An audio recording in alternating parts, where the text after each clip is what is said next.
Ay biglang napunta sa Gaisano, honey.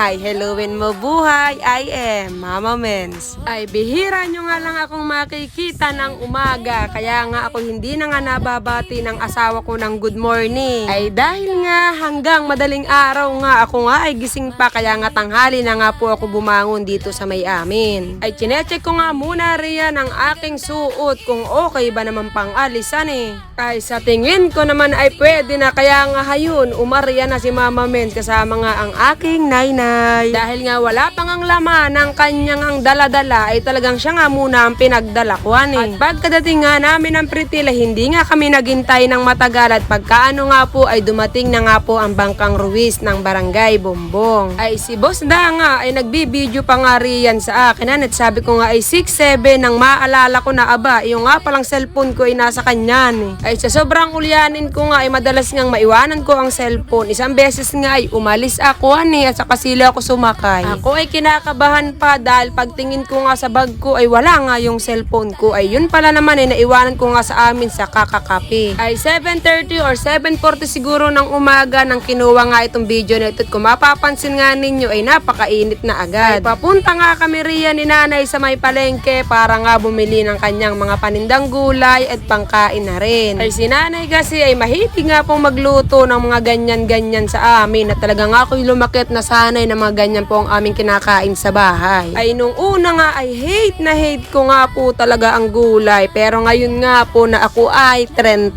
na nga ni, ay talaga nga namang gulay na nga po ang aking hanap. At dahil nga si nanay ay nakabili na nga po ng mga gulay, ay agad-agad kami nga po ay tumungo na sa aming pupuntahan. Ay sayang nga ang outfit check ko kanina, honey, at ako lang pala ay magdadala ng ganiri. Ay akala ko naman kasi si nanay ay hindi nga po mamimili. Ay kaso nga, siya tuwing aalis nga talaga ito, ay talagang hindi nga naiiwasang hindi nga po magdadala ng bibilihin. Ay ako naman ay naaawa na siya nga may daladala at may kabigatan nga din. At yun nga pala yung bagong portal sa may kalapit nga po ng dali, at ito na nga po yung napamili namin na gulay ni nanay. Ay yung mga oras na ngayon ay hindi ko makita si nanay, ito pala yung nandito sa may kalapit sa bilihan nga po ng plastic. Ay ako nga kasi ipapasok nga po rito sa may dali para nga bumili nga ng Yakult. Eh talagang si Mama Mens nga ay favorite nga po yung Yakult na kulay blue. Ay nagbukas nga ako ng aking iinumin, pero akala pala ni nanay ay sa kanya, not ininom na. Pero syempre, nay ko yan, kaya love ko yan. At ito na nga po kami sa tricycle, at kami nga po ay patungo na sa aming pupuntahan. Ay kami nga po ay magde-deposit na naman sa may doktoran eh. At syempre, habang wala nga po ang doktor, ay kami nga po ni Nainay ay naglakad. Ay dahil nga malapit lamang nga ang clinic, ay kami nga muna ni nanay ay naglakad-lakad, at pupunta nga po kami rito sa Gaisano. Ay talagang kahit nga nasa daan ay kuda nga ako ng kudarian, at talaga nga naman ngayon si Nanet nakapayong ay sana all. Ako kasi talaga ay tamad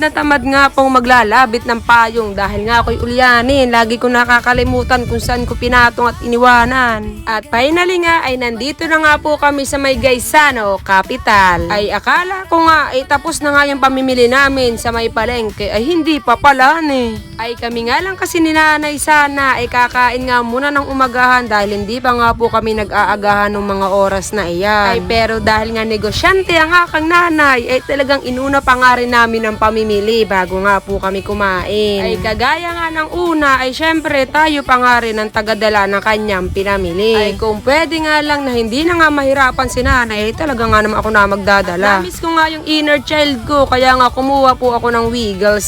Talaga naalala ko nung bata ako, ay lagi nga akong bumibili niyan sa tindahan. Ay pero ngayon nga ay anak ko naman ang aking patitikimin nga nitong Wiggles. Baka nga sakaling magustuhan At syempre nagpasabay na nga rin ako diyan ng mga gamit nga namin sa bahay. Katulad nga nitong panlinis nga po ng tiles ng aming CR. Ay sa tuwing madadaan nga talaga ako ng supermarket, ay kumukuha nga po ako ng mga kailangan namin sa bahay. Katulad nga nitong pulbos. At syempre kukuha rin tayo para sa ating kaartihan nga ni Rian ng nail polish. Ay sabi nga kasi ni Boss Da, ito daw ang bagay na kulay sa akin, kaya kaya nga yun ang aking kinuha ni. Ay si Boss Danga kasi ang bumibili nga po ng aking pangkulay ng kuko ay kaso nga hindi nga siya kasama kaya ako na nga niyang bumili. Ay si Boss Danga ay suportado nga sa aking mga kaartihan sa buhay yan eh. Ay siya nga din ang nagbibigay ng pambili ng aking pangkilay at ng lipstick, ang aking maintenance. Basta siya ay pagka go ako ay go na rin siya, ganyo. Napaka-supportive talaga niyan sa akin. At pagkatapos nga naming mamili ay dito nga nagdiretso kami sa may KFC. Ay napakaangas naman ng aking taga-video ba talaga nga namang walang kagalaw-galaw. Charis.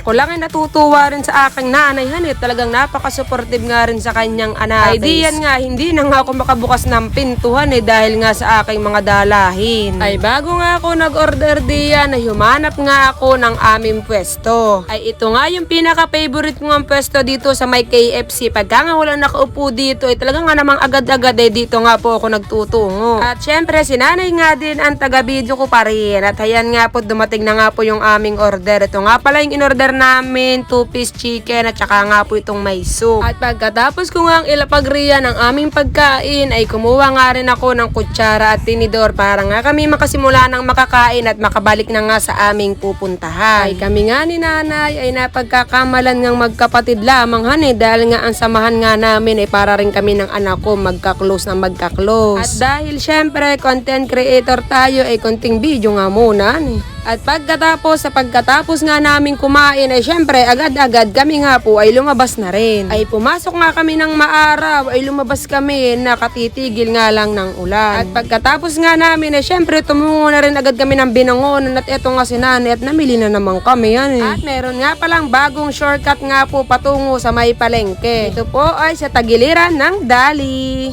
At pagkalabas nga namin riyan ay si nanay nga po ay nag-ikot-ikot na nga po para nga po makahanap pa ng kanyang mga paninda. Ay kaya nga gulay ang inuna niya kanina dahil nga doon pagka ganitong oras kasi nung oras ngang ito ay tanghali na. Siguro ito yung mga alas 12 na. Ay ewan ko ba kasi rito kay Nainay at ayaw nga pong mamili ng tanghali ng mga gulay. Gusto'y umaga. Ay konti na nga lang ang binili namin at syempre bumili nga rin dito si nanay ng mga prutas. Ay nakakatuwa nga ang kanyang binili 2 abukado, 2 saging, 2 santol at 2 tinapay. Ay sabi ko nga ay panay 2 rin naman ang binili ni nanay At pagkatapos nga noon ay bumili nga ulit siya ng sibuyas. Ay kasi nga ay napakadami nga raw niyang suki rito nga sa may Binangonan kaya nga gusto niyang mabilhan halos at lahat. At pagkatapos nga rin namin diyan ay agad-agad ay umuwi na nga rin po kami. Maraming salamat po sa lahat ng nanood. God bless you. Ingat!